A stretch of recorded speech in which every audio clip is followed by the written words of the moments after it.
Hello.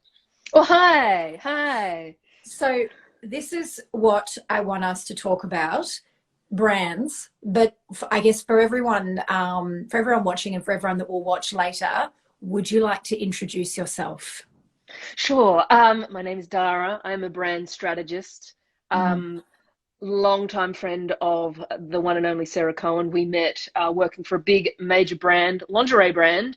Hmm. I don't know, 8 years ago, something like that. Yeah, long time Um, ago. a long time ago. Branding has been my world. When I first found out about branding, I was like, oh my God, this thing exists where you can create stories and emotive things for products and people. So hence my name, Brand Dara. I'm fully in the brand world Immersed. and immersed. And yeah, I mean, Sarah and I, we're fast friends, and in our spare time, we talk about brand and Branding. marketing just for We fun. do. Just for fun. We Nerds. really We do. do. We do. Yeah. We're fascinated by the psychology. I think it's important to And share the ourselves. anecdote What? and ourselves. Probably too much. Um, Too much information. Important to note that you are probably the quintessential example of brand immersion in that. Okay, this is silly, but both of us, unbeknownst to each other, when I was 19, when I was 18, I finished school and I really wanted to just be like in business, a businesswoman. I had no idea what that was. So I just dressed up as a businesswoman and wandered into the CBD in Sydney and would sit at a cafe with a compendium and be like, maybe someone will walk past and say, do you know what? You look like a businesswoman and we need businesswomen. And I thought I was the biggest knob for doing that. But then I met Dara. Until I shared exactly the same story. I figured out that I wanted to work at this one particular agency, so I just decided to take myself to that agency every single day until they took my calls. And I would go on the bus at that time, and I would get dressed up. I would have my compendium, and I would go to the front door. I would press the elevator, and then I would, like a stalker, kind of walk away and sit across the cafe across from the other side of this particular agency. Well, are you still there? Yeah. And yes, like a simulated person in a game, just willed my job into existence. And I also wandered the CBD, Pitt Street, Sydney, with my compendium, wandering in and out of general. I'm not used to wandering out of general pants, like 10 o'clock on a Monday, and be like, I'm just going to I'm just waiting to go to a meeting. Yeah. Just Didn't brand you make a meeting. So business card with the company's name? yeah. All of that. Yeah. I'm full submersion, immersion, simulation, manifestation Yes, nerd. and that's actually a good point. So when Dara and I met and I became familiar with Dara's genius, we over the last decade, we will say something needs to be Daraized. Like your level of detail when it comes to a brand is it's out of this world. And that sort of sparked a lot of conversations for us. But you and I have both grown up in the old school brand and marketing world, where typically for both of us, whether you're working agency side like Dara or client side, like actually in a business, like I was, and then how the two of us met, you're given a product and you're told you've just got to sell this. You've got to sell this to Yeah. this, to those people over there. Yeah. And so Find out what matters to our customers, the people with the most money, people, the biggest target audience, figure out what they need, and kind of retrospectively make them want it. attractive And to them. Exactly. yeah, It's the retrospective is the key word here. We would have to go, how do we turn, looking at these glasses, we'd be like, okay, and Dara and I would have to sit there and go, all right, well, these people, we can see that they like this, but if you really think that, and it's a reverse engineering process, which we'd have to do, like, they value family, like, or yeah, female empowerment. We did that whole thing around entrepreneurs, female entrepreneurs, and we tried to associate that female entrepreneur mindset to this product that we were trying to sell. We tried to make well, it we relevant, tried but so hard. we tried Yeah, so hard. I mean, we had a good time doing it. I think we broke into song at least once a week during the process, so certainly it did. worked for me. Certainly did. But yeah, it was outside in. We were really trying to we had a product, we needed to sell it, and we tried to figure out how to do it. There was no soul searching involved, because there wasn't a person at the center of the brand. There was just business people. who needed us to sell this thing. Yes, and here's what happens as someone that's in the marketing space, providing, you know, training or support services to businesses. The way that you typically help someone build a brand, build a marketing strategy, is that sort of reverse engineer process. You know, or any of the books that I have on my bookshelf, majority of them will say, look for the untapped market, look for the underserved market, look for the people that haven't been saturated with offers, and find an opportunity and then try and fill that opportunity. Yeah. And that has worked to a point, but I think a couple of things have happened, and this is why you and I have kind of decided to join forces again. Personal stylists in the styling industry, you are your brand. You are a one-man band, one-woman band, one non-gender band, and your entire business relies on your ability to connect and build relationships with people individually, because they need to feel comfortable enough to be vulnerable with you. And so if you follow the traditional strategy of building a brand, you are in effect trying to create a character of yourself that for these people that they will like. Do you know what I mean? Totally. And it becomes generic. So you can, you know, I don't, I'm not in the styling world. I know styling through you, but I can imagine what the perfect archetype of a stylist should be. And I could create that. I could build that brand absolutely easily. And it would, it would fade after 12 months because we'd run out of things to talk about. Yes. Like, there is a limit to, and this is what would happen with the brand that we were working on. You have one crack at it and go, okay, this is our target market, and this is what we're going to talk about. This is our campaign. And then you get to the end of that and be like, oh God, what else can we talk about?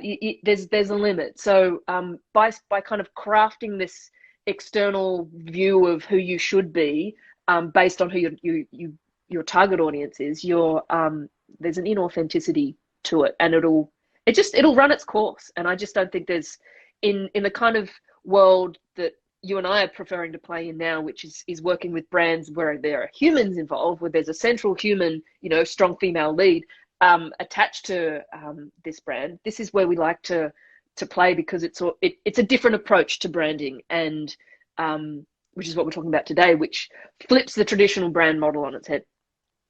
Exactly. And it just makes so much sense. And I can't believe, well, I think a lot of variables have contributed to this event, to this new sort of flip. We all know as consumers, when you're online, when you're being served ads, or when you're being served content, there's a part of you inside that that will resonate with something and connect with it because you think it's relevant to you, it's interesting to you, it talks to you, or your eyes won't even register the content, the branded content from people that are not that don't have a personal element. And it's so interesting, this complete 180-degree shift away from crafting a brand message around what people want to hear, so clients, you know, versus what we believe in and what we're teaching now, which is you as an individual, you are your brand, and you are, let's say, a 45-year-old human being that has had cumulative experiences that have created the person you are, and all of those things you care about, your values, what you want to do, your mission, your vision, what the unique gifts that you have that have been flavored by your experiences, your USP, that is what you need to be sharing.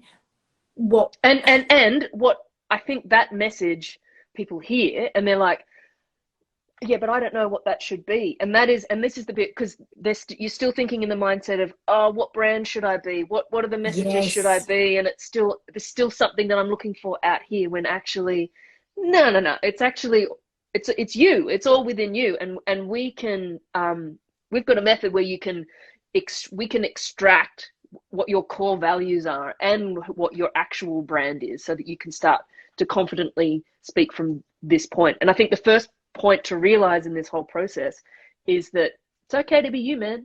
Like, it's totally fine. And actually, that's where the gold is. Like, it's better than okay. yeah, That's it's actually endless. that There's is endless content. exactly. So that's the thing. Like you think about you and me. We talk a lot, and Mm. yet we haven't run out of things to say to each other yet because we connect. True. Yeah.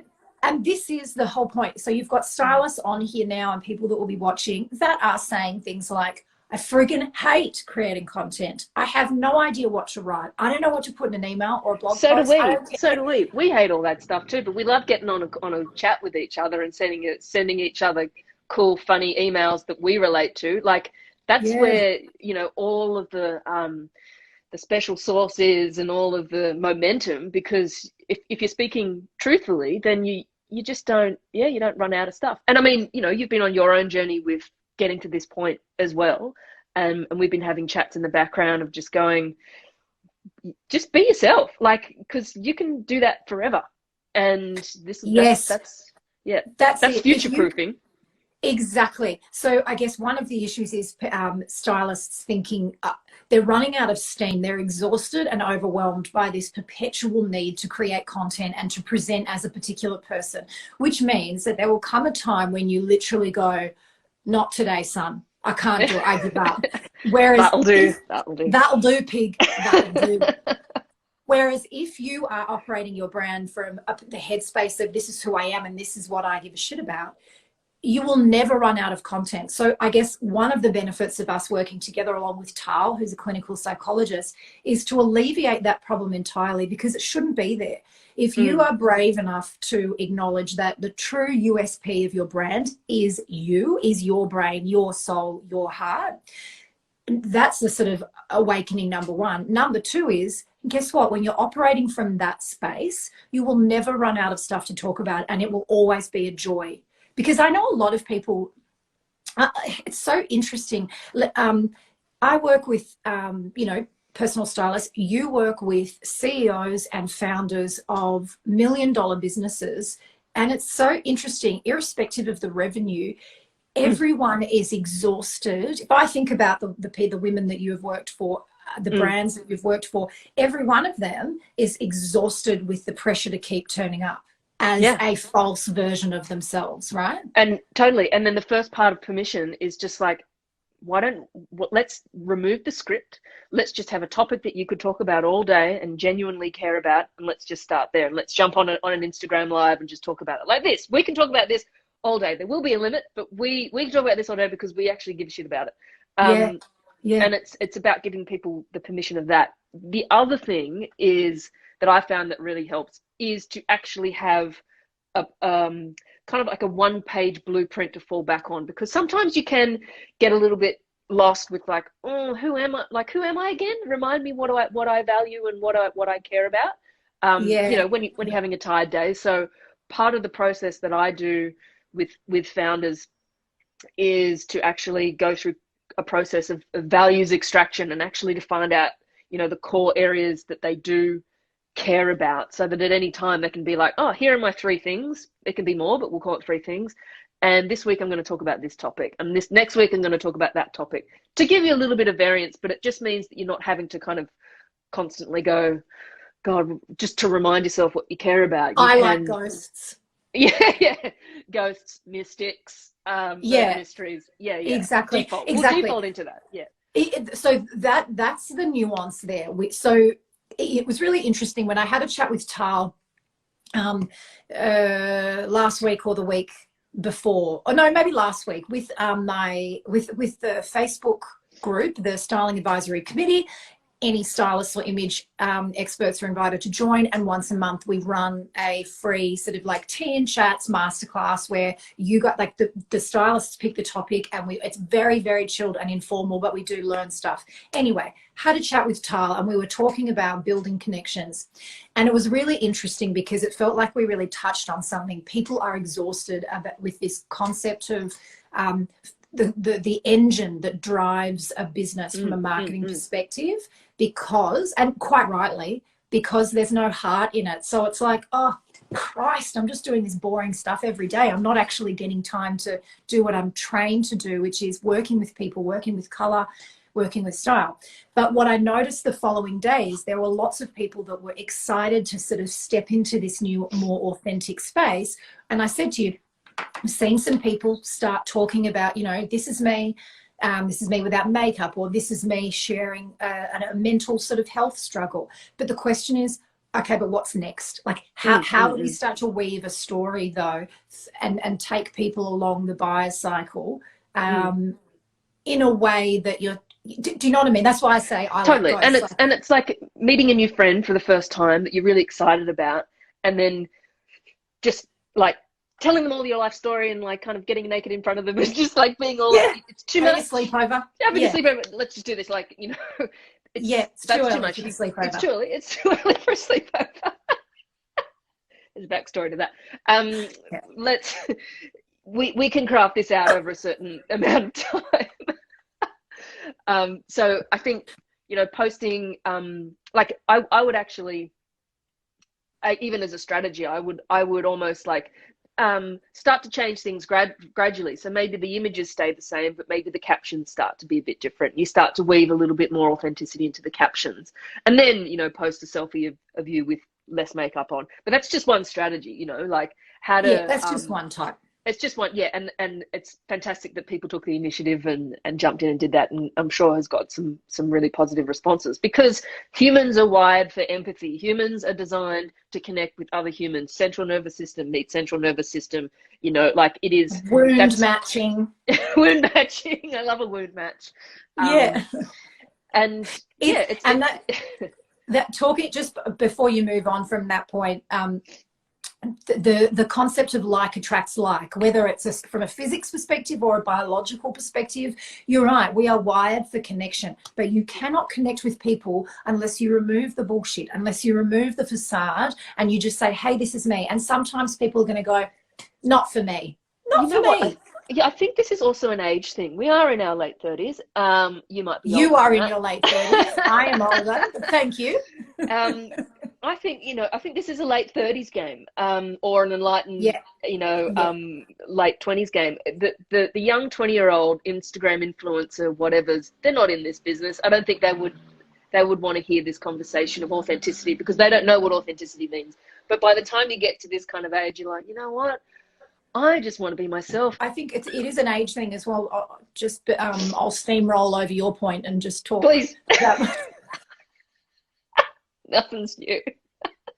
Hey, I miss talking to you like this. We used to do a podcast. This is great. I'm really enjoying this. I know. Well, certainly this is a bit cleaner than our podcast. That's okay. But do you know, I think I am so excited that you and I are working together again, but I'm almost too frightened to acknowledge it in case you go, no, you've annoyed me. I'm not doing it anymore.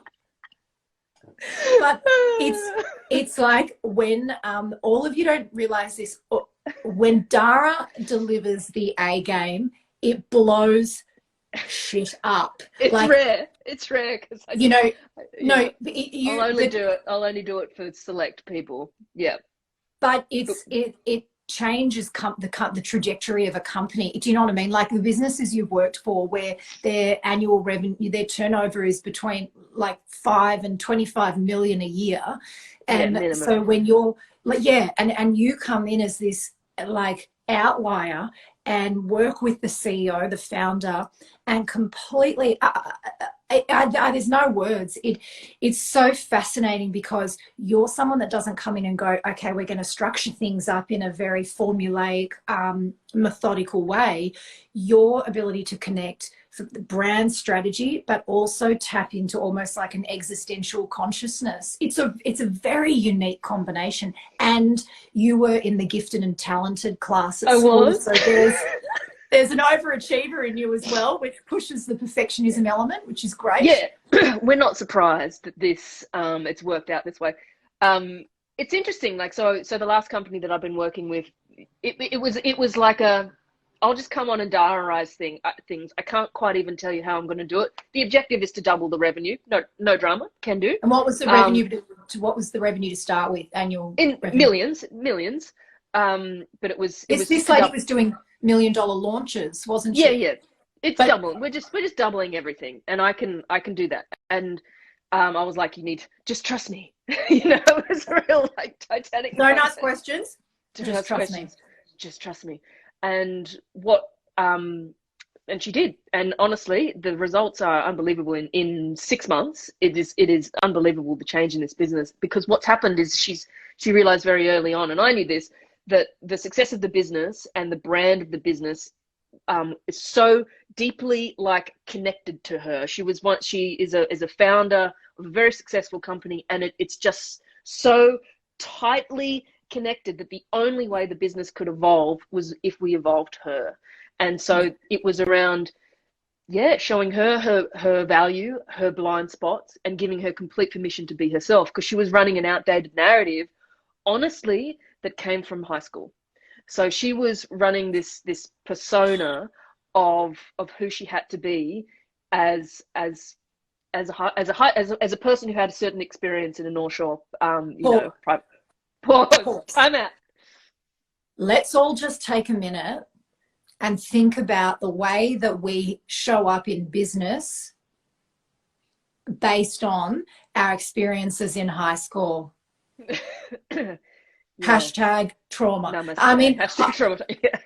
It's very interesting. It's a really big, interesting kind of aha moment when you realize that your value, how you value yourself, how you truly value yourself, impacts the way that you communicate and present yourself in business. And as a stylist, you are the brand. Therefore, you are potentially selling and communicating from a place where of the person that you were in high school, which traditionally is frightened and yes. not accepted. and here's where the turnaround comes. So you start to, maybe you're running a narrative or an act, a kind of an act, which is all about, and we'll call it the high school. There could be past traumas, there could be a parent, there could be someone, like there'll be a nemesis of some description in your history that would have gotten you to this point, and you are acting from a place to kind of combat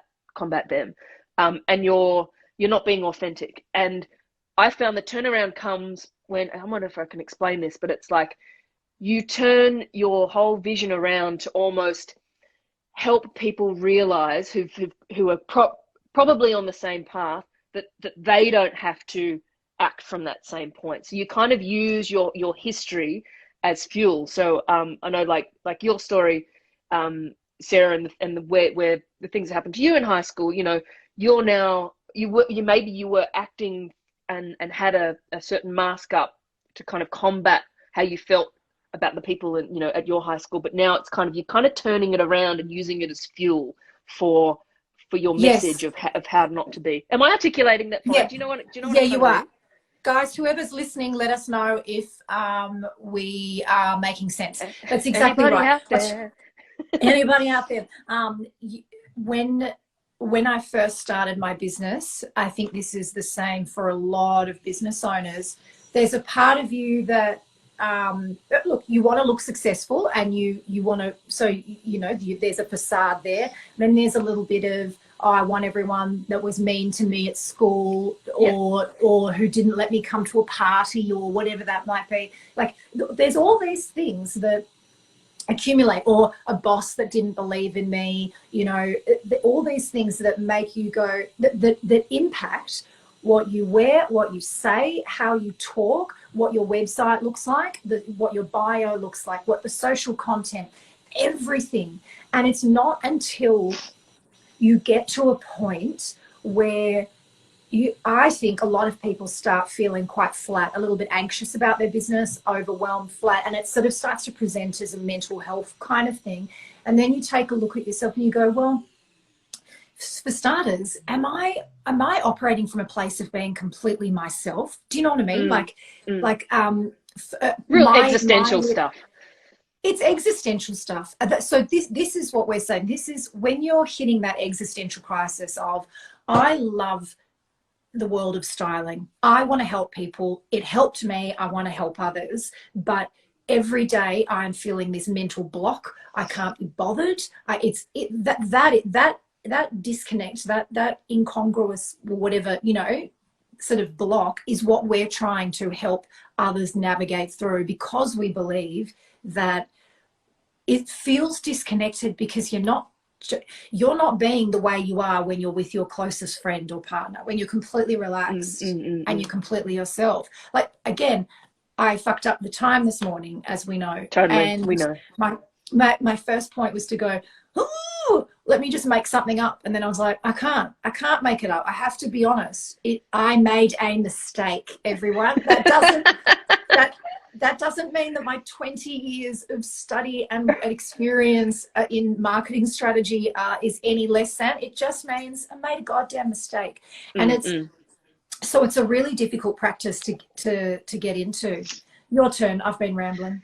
I wanted to give an explanation of, say, my journey and how this relates to me. So I am the child of a model agent. So my growing up times was very much around how everything looked and was perceived to the outside world.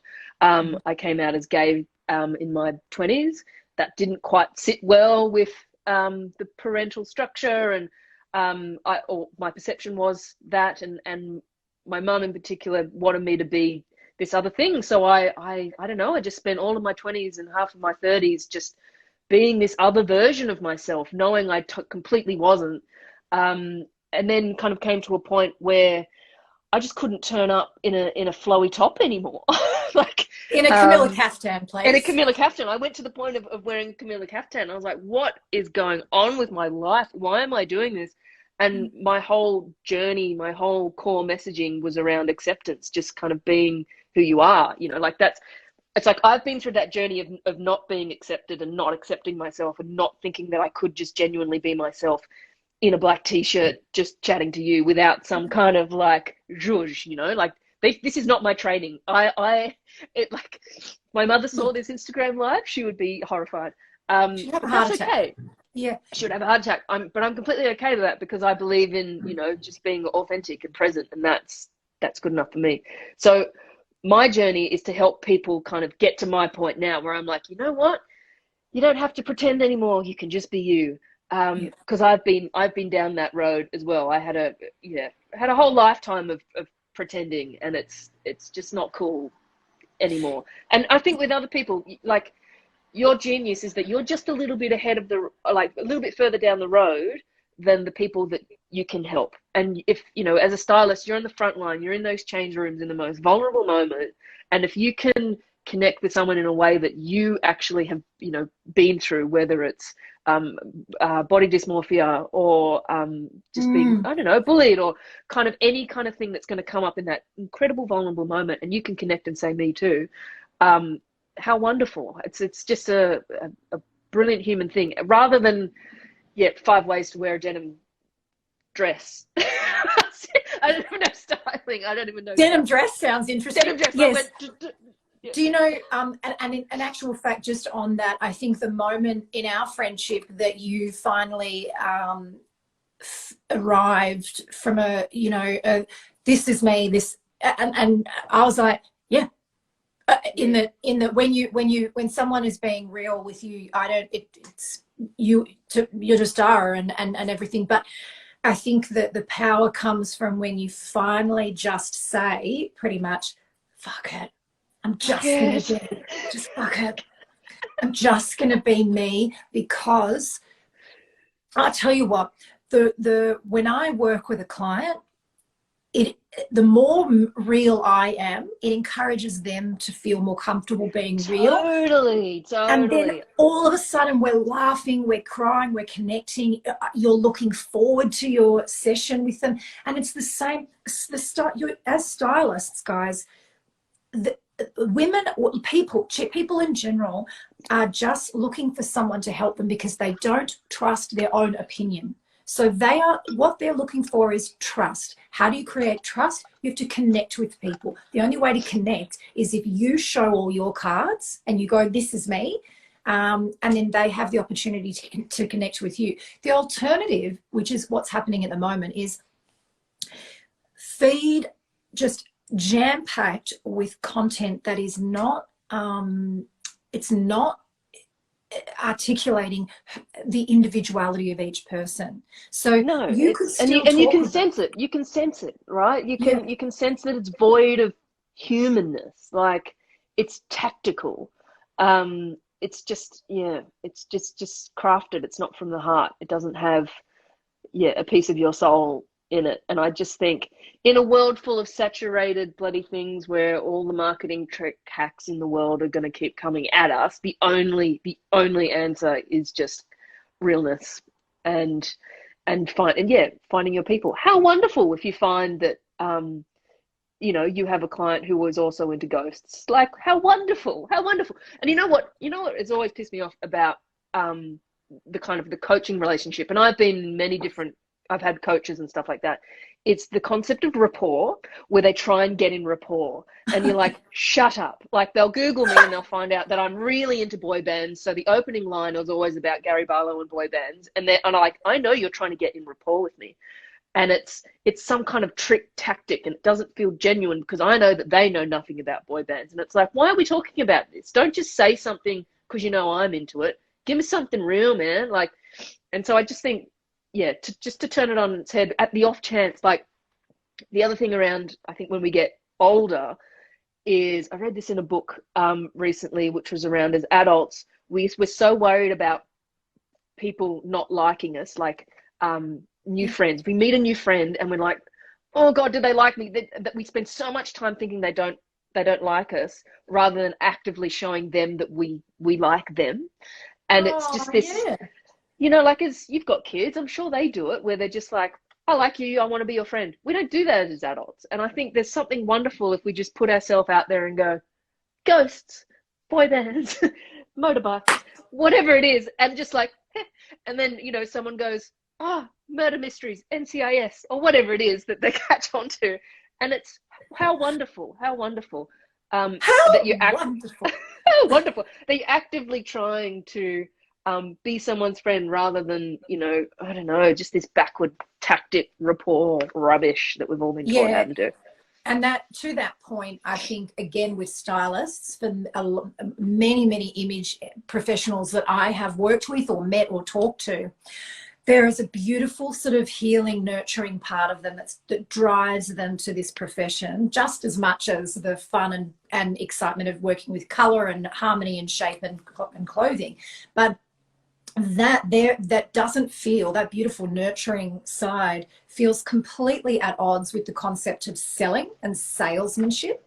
And so basically for stylists that don't like to sell, which is like just quickly, there was a coaching sort of template that I came across that was like, step 1, establish rapport for a few minutes. Exactly.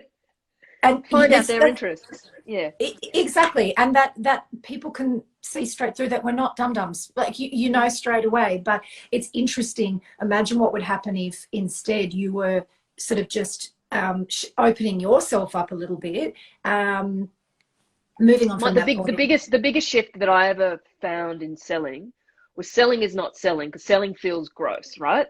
Unless you're a psychopath who loves just being void of any kind of human connection. Selling is listening and solving problems in a very, very specific way. So once you kind of flip that on its head and just start inquiring and asking genuine questions and active listening and listening to people's stories, and selling becomes just like it's listening and just kind of feeding in a solution that will genuinely help them, rather than going in with I have this thing. It's just as you would with a friend. You don't go in selling them the friendship straight up. You like ask, like if you ask someone about themselves, they'll come away from that conversation thinking they're the most interesting person I know, or they're the best person at the party. Yes. Okay. So here's a question for you then. Starling by Lumiere says, I hate selling. Exactly. I think most Everyone of us do, does. because I hate selling. We're acutely aware of the fact that it feels false. So we then feel like a shit for doing it, because you feel like you're being underhanded in some way. But if you allow yourself to be completely you, and then you're not worrying about how you're presenting, And what the strategy is, and you're just listening to a person, and then because you're so immersed in listening to them that you naturally come up with suggestions. The other thing is, we're all aware that we're all selling stuff. Technically, we're all business owners. We don't need to say it. If it feels like while we're vibing or whatever, you can navigate yourself to the services page. So I feel like there's a real challenge for stylists, because they are by nature, it's a relationship a private friendship, a relationship you create with an individual. Yet the way to market traditionally has been to do the email blast, the posts, everything that's going out to a whole group of people. So how do you create that type of personal, honest, listening exchange? It's imagine you had nothing to sell, right? So just I know. So just if you're at a barbecue with a friend who obviously needs your help, and they put you and you sit next to each other, and you know you can help this person because you heard a little about their story, or even, you know, what they're wearing, you know that you could help them. You know, and you didn't have a business, you just had you and your passion for styling and everything. Just like, what would you ask them? What would you engage with them? You don't have anything to sell. Like, the selling will come naturally because they'll buy you and they'll want to work with you, and they'll just be like, do you sell anything? Because I want to buy it. Like, it'll get to that point. Time out. This is so important. For the 7 people on this call, write it down, because it's so interesting. If you start to read any literature, any reports, any information about the psychology of selling, of marketing, you are absolutely right. The first thing that comes to mind is Co-Pilot Crew digital marketing agency. We had Hunter, one of the co-founders, on in my marketing group, and he was explaining with emails. Let's say email marketing. You know, you think, oh God, I'm going to send an email, and the call to action needs to be, book in with me. Here's my service. Buy now.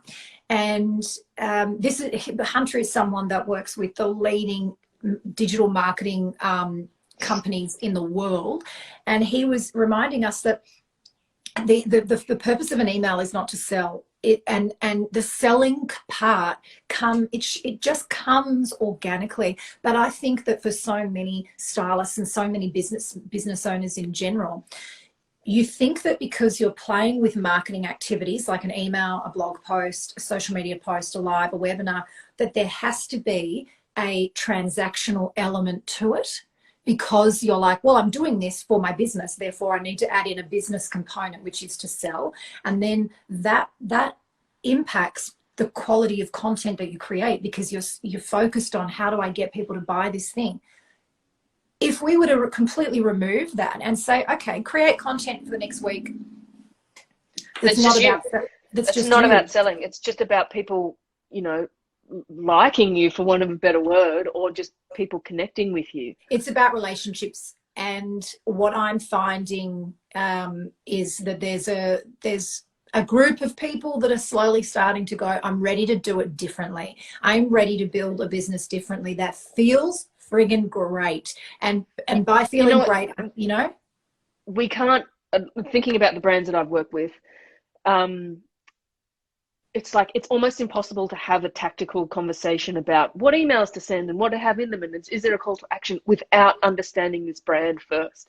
It's like, you know, you could be the personality type which is completely hyperactive, and, you know, you're really excitable and everything, and that energy could mean, hell yeah, let's send 5 emails a day, because that is that aligns with you.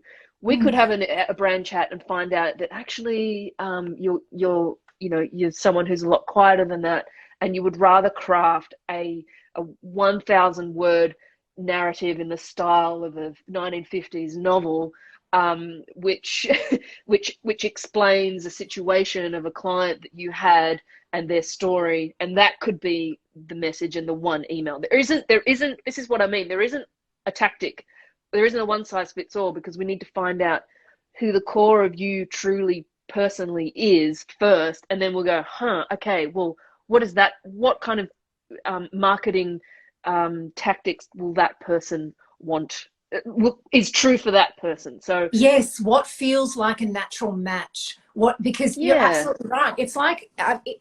It's like honestly, guys, finding a personalized wardrobe.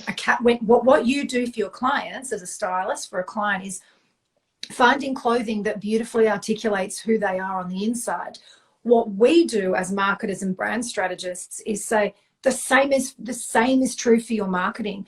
yes. There's myriad ways of marketing a business and lots of different strategies and tactics, but ultimately we need to find out who you are and then create marketing outfits And to, essentially. yeah, totally. And to bring the metaphor full circle, it's about working with what you've got, what you've already got. You know, have this idea of Yes, you know, yes. say, you know, my partner says, oh, I'll go shopping and I'll do that styling thing when I've lost 10 kilos, you know, because then Yeah. I'll feel good about myself, and then you know, I want a wardrobe crafted around that. Whereas the idea is like, no, we can make this current situation who you are and what we've got to work with and the shape and the bust size and whatever. We can work with who you are, and we can make you look amazing in this current form. Nothing needs to change. You don't need to evolve into any other version of yourself. You are the juice right now, and Yes, we can you work with what are. we've got. That's exactly right. And that's the difference. That is the difference. The way that people go about crafting a brand traditionally has been, we are going to create a mega beast, an aspirational brand that's going to love this, and we're going to be about this. In actual fact, inside your brain is a fully formed, incredibly unique, incredibly magnetizing, wonderful brand.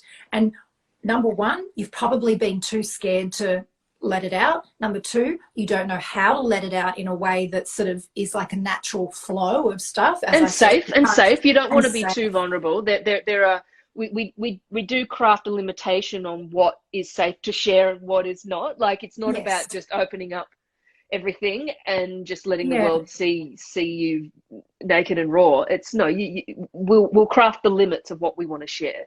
Which I Yes. think Yes. Because that's important from a safety point of view. And you know, Tal will attest to this. And this is why I think, as much as no makeup selfies are amazing on Instagram, I I'm I would want to get you to the point, and Tal would say this as well, of what would happen if that wasn't received so well, or like, we need to have a solid foundation of you set first, in order for you to feel confident in kind of sharing everything, you know. yes, yes, because I think that when we say sharing everything, part of your content doesn't necessarily need to be telling a story about what happened to you, but it's the empathy that you have developed as a result of your experiences. It's your Totally. opinions.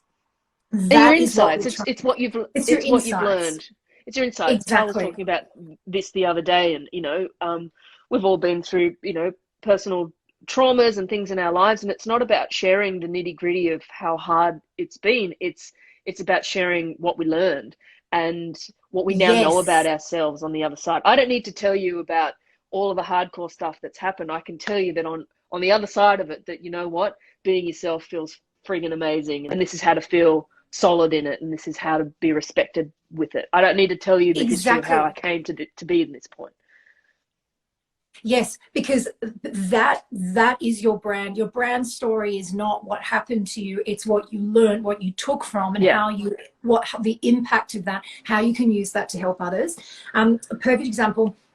Traditionally speaking, if we're doing a brand strategy, you know, one of the questions will be, what drew you to styling? Why do you want to help others? And even when you ask that question, most people will say, oh, either I came across, you know, I had my colors done and I thought, wow, it mm, made me feel so good and everything, and I wanted to help others. Or just generally, I just want to help women feel great. I want them to help reflect on the inside, on the outside, what's on the inside. Now, because imagine I every have single gone through the same because I have gone through a similar thing. Yeah. exactly. That sentence is echoed by nearly every image expert on the planet. right? So, which means that if we then go, okay, if we just stop there, if you just say you're in the business of helping women build their confidence and achieve their goals and get some sense of authenticity, you at this point are no different to any other image professional.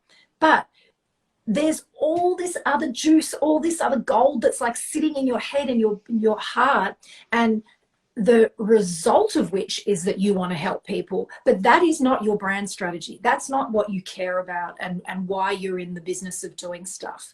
Does that make sense? Absolutely.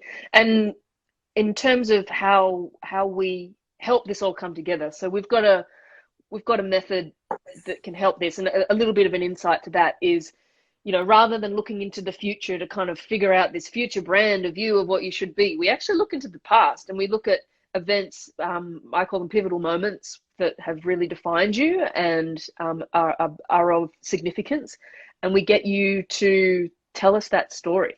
And we actually start to figure out in the history of you, and it could be a little moment of, I don't know, the time you baked a cake or the time that you walked across the country, whatever it is, it can be as significant as it is to you, and we'll start to extract we'll start to extract your brand from that. It's not something about this other thing that you have to create. It is you. Let me just read a note. I love this gold_S9 says, I love helping to the others, signature image from deep sense throughout expressing their beautiful version. Oh, I see. So creating a signature image by expressing who they are. Yes. Exactly. Right. It's exactly what we need to do from a brand perspective of them. And this is why styling and branding in this conversation is just almost so easy to explain, because that's what stylists do day in, day out, is you look at the beautiful human who's in front of you and you go, I see you. I know who you are. And let's just help you be okay with that. It's like an acceptance piece first. And then let's put you in a lovely outfit or in a lovely thing where you feel kind of confident. It's still you. We're not putting on some kind of costume that isn't you. We're finding who you really are, and we're allowing you to step out into the world. Yes. Yeah. Yes. That, because a lot of the time with a stylist and a client, the client is saying, the stuff I've got on right now is not me. And so the stylists, the journey that the stylist takes a client on is, let me find out who you are, and then let me build physically, help you craft outfits that reflect that. What we're saying is that that needs to be the same for your marketing, for your branding, because you need to know who you are, and you need to be representing yourself. I wanted you to explain, Dara, you said before, not in this session, all of us have a brand, whether we've intently crafted it or not. And I think you said something like, a brand is telling other people what to think about your business, right? Yeah, and before they decide for themselves. So you need to put these words and ideas in their mouths, so that, you know, you put out. So for example, I craft a brand, and I don't know, it's all about authenticity. And I put out messages about authenticity, subliminal messages about authenticity. I want the mum at the front gate of the school pickup to say, you know, that brand feels really authentic. Like, they don't know that I've implanted this into their brains. You don't want to give them the opportunity with you guys to kind of make up their own minds. You want to be ahead of the game, and you tell them what you want them to think about you. Well, I guess the thing there is, it's okay if they make up their own mind if what you're projecting is an accurate representation of who you are. But what we find with marketing, with stylists, is because the majority of women feel like they need to play it safe, and they don't know how to bridge that gap between who I am and how do I communicate in a professional business sense. It means that your audience is looking at your content and your bio and your website, everything, any digital touch point, and pretty much coming to the assumption that everyone's the same. And that's sad, because all of you have the most incredible combination of skills and reasons for doing what you do. And there's room for everyone, because this is ultimately a connection. So everyone needs to find someone they gel with. But if you don't take control of your brand, the way you articulate and convey your brand, people are making assumptions about your brand and who you are. And so you may as well take the chance, you know, and do it right. Do it well. It's gonna happen anyway. You have a brand, Anyway. whether you think it or not, whether it's conscious or not, you have a brand. And if you flash yourself to some people, flash all your current, you know, your socials and your website. So, and you show everyone who you are, who you're digitally presenting as, people will put two and two together, and they'll craft an idea about you. So you may as well be consciously crafting it, and you may as well make it authentic. Yeah. To that point, to that point, just quickly, I'll give you a perfect example, guys, because again, in marketing, it's very similar to styling. If I think about, okay, what do I do? The styling advisory, it's like you immediately, and traditionally it would be business and marketing coaching for stylists. After having so many conversations, hours of conversations and reading and working with you guys, I look at that and go, oh Christ, technically that's a service I provide, but how would anyone know the difference between me and all of my other peers in the industry? That's what the same thing happens as if you're saying, you know, I'm helping craft signature styles for people. Yes, you are, but we need more from who you are, and how can I find someone that is right for me, that also loves ghosts and boy bands.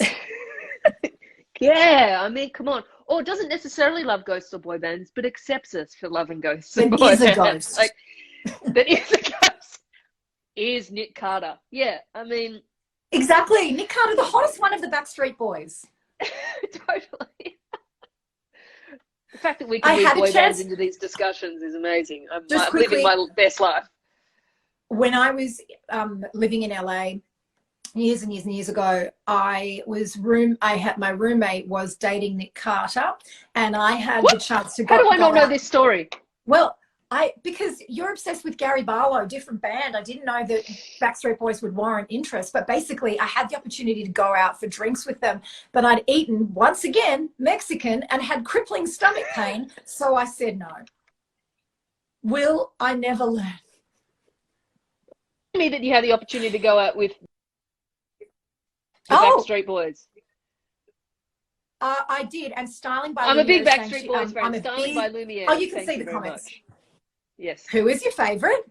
But see, do you know what, guys? Even in this is literally like we're in the Matrix. What's happening right now is, even though Dara and I are chatting about marketing and branding and something that, for God knows what reason, we find fascinating, we are also being ourselves, because we are best friends and you can see how we are around each other. We're also sharing irrelevant things. Irrelevant. I mean, we're also technically selling, which is like the big elephant in the room, you know. What? Like there are what?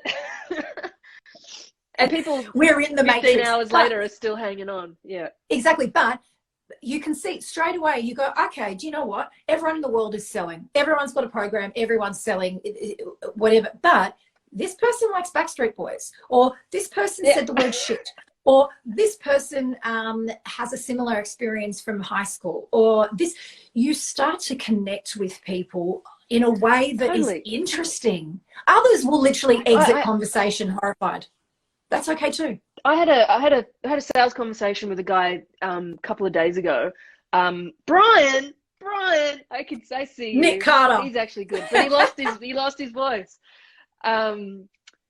He just talked too slow. I love his stuff on Instagram. I was all ready to spend $5,000 with him. Got on a call with him. I was like, I can't deal with how slow you talk. I just can't do it. So I was like, I now need to find someone who same content speaks quicker. And it's things like that where it had nothing to do with the content that he was selling or whatever. I'm sure it was brilliant. It was human to human. I was like, I can't do this human. So you know what? What's that thing, Dari, that you say from an e-com, because you've built incredibly successful e-commerce sites for national brands. What's the thing about people, like, looks good, feels good, blah blah blah? It's your buying strategy. So this kind of comes from NLP. So generally people have an order in which they buy stuff, and interestingly enough, it's usually the same order whether they are buying a white t-shirt or a house. And the things are looks good, feels good, in like details and the price. Hold on. My order is, I think it's that looks good, feels good, details, price. I don't care about, like, if I've gone through all of that methodology and I get to the point and I'm like, yeah, I'd pay $250 for this white t-shirt, and look at the price, $250. So, whereas some other people have to have that flipped. They need to know the price straight up. They need to know, they don't care that it looks good. It's just like, okay, it feels good. I'm not even going to look in a mirror. Don't tell me the details. I'll buy it. Like, there are all these different ways that people buy stuff. And so for me, it's, if those things aren't checked off in that order, then I won't buy it. Why are we talking about this? What is the point of this? I'll tell you why. Because in our marketing traditionally, most stylists now will create content that brings the services to life. So whether it's how-to videos, whether it's working with a client, whether it's flat lay, shoppable mood boards, things like that. So in terms of the buying strategy, if there's 4 components that we as from marketing need to make sure we're communicating, we've explained what it looks like, right? You've also got the price. You'll already have the price on your website. You'll be talking about the price. We don't talk about the feeling. The feel good. Yeah. The feel good. There's an element of the buying strategy that is missed out on because we're not talking enough about feelings, and we're not talking enough about real stuff. Because if everyone is thinking, if one of those elements of the buying strategy isn't there, like for example, like if I'll come across a brand and I'll be like, yeah, that looks pretty or whatever, I might check the price, then might go back a few days later, but it's the catalyst for me to buy a new product or book in a new service is typically once I feel like it's hit somewhere here. That can come from a referral. Someone saying, trust me, Sarah, I did this and I really loved it. I know you. I trust you. I feel good. Or if they said, I had an amazing medium reading, a ghost touched me on the head, whatever. I feel connected. So we are missing this vital element of feeling, not only in our buying sort of strategy. This is a massive point. Are you with me here? Totally. And we need to give people way more opportunity to have the feels, and we're not. You're right, because out of the buying cycle, you need all of those points hit. And I'm back to my guy that I had this chat to the other day. It didn't feel right. Like when I everything else was right. I knew what the price was going to be. I knew the details. It was the feeling of him and I together. I was like, this will never work. It's actually never work. And exactly. I don't have a good feeling about this. I don't have a good feeling about this. And I need to trust my gut on that one. Exactly. So we need to provide way more opportunities. Full circle. We need to provide way more opportunities for people to connect. Exactly, guys. Wouldn't it be amazing if there was a program called The Connection where you learn how to connect? Wait, what? What? I cannot believe. Just come and hang out with us, please. Come and hang out with us. Look, this is generally what we do every day, just for fun. We've just decided to commercialize it. Exactly. And this is how we worked every day when we were working for brands. This is how we work every day on our own businesses, but talking to each other and sharing insights that like what is actually happening. When we did this is the response we got. Isn't that interesting? We love this stuff, guys, just as much as we love, like if I'll tell you what, if it wasn't lockdown, we would be running The Connection as a retreat in Byron Bay, and it would be the most healing, exciting, elixirs and sunrise walks, songs, tinctures, boy band harmonies, medium readings, nighttime, Sara Lee carrot cakes. Yeah, it would be amazing. And do you know what the result is? A business that you friggin' love. A business that every day you wake up and you go, God, I feel good because I don't have to bullshit anymore. And you have just start connecting with that should be his tagline. God, I feel good. God, I feel good because I don't have to bullshit anymore. Like pretty much that's the tagline of The Connection. It's what happened. You kind of you know, you will get to a point where you can't keep doing stuff the way you've been doing it anymore, because you just can't, you don't have the energy, you've run out of steam. Too old. Way too old. Well, yeah, we're way too old. And once that sort of clicks in for you and you go, okay, do you know what? Particularly for stylists that say they're not attracting their ideal client, a lot of stylists, when I chat with them, they'll say, this is the person that I am currently serving. This is the person that contacts me, that this is the person I would really like to work with. And that disconnect is because you are not in alignment with who you are going to be serving, who you are best suited to serve. So for us to be able to tap into the wonder and the uniqueness, the USP of you, we're handheld by a clinical psychologist, Talia Rabinovitz, who is incredible. And then that we step into the world of branding, which is just a completely new way of doing things. And then finally we go, okay, that's great. Now what am I doing every day? What is the content? What is the marketing activity that I'm doing every day or every week or every month that for the next 12 months that I can feel excited and confident about, that's going to help me reach my business goals? Full stop. Absolutely. It's a real full stop. It's a real dream team. I'd like to say that I have been the major connector of all of this, because you have connected with my friend Tal of 20 years. You stole her as a friend. All of a sudden I needed to keep my friends separate, and then all of a sudden she really started cross-pollinating. True. I know. True. No, do you know what happened? Dara went away for a week and said, Tal meets Sarah. See ya, I'm offline, don't call me. I'm going to go find myself. So Tal and I had to sort of handhold each other through our own strategies and ideas.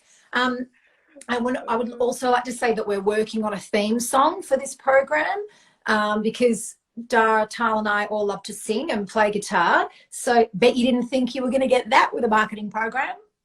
No, that's actually what we're trying to do. So we go to an adult band camp. Sarah won't come because it's in kind of substandard accommodation conditions, and she won't grace herself with the situation that Tal and I choose to put ourselves in with. But expect harmonies. My answer for everything is basically a music video. So I think that's what our next plan is. We'll just do a music video for this, I think, and that'll give people a pretty much good idea of where we're at. Yeah. Exactly. Can we wrap this up? I've got to go. I've got like CEOs who are like constantly messaging saying, "Where are you?" And I'm like, "I'm on live, man." Crack on with your projects. You've done a great job. Thank you everyone for joining and for listening to us talk. Sorry if it was a lot, but I feel really good. And I hope you all do too. I feel really good. I feel very fulfilled. I feel fulfilled. Okay, thanks. Me too. I feel fulfilled. Bye, everyone.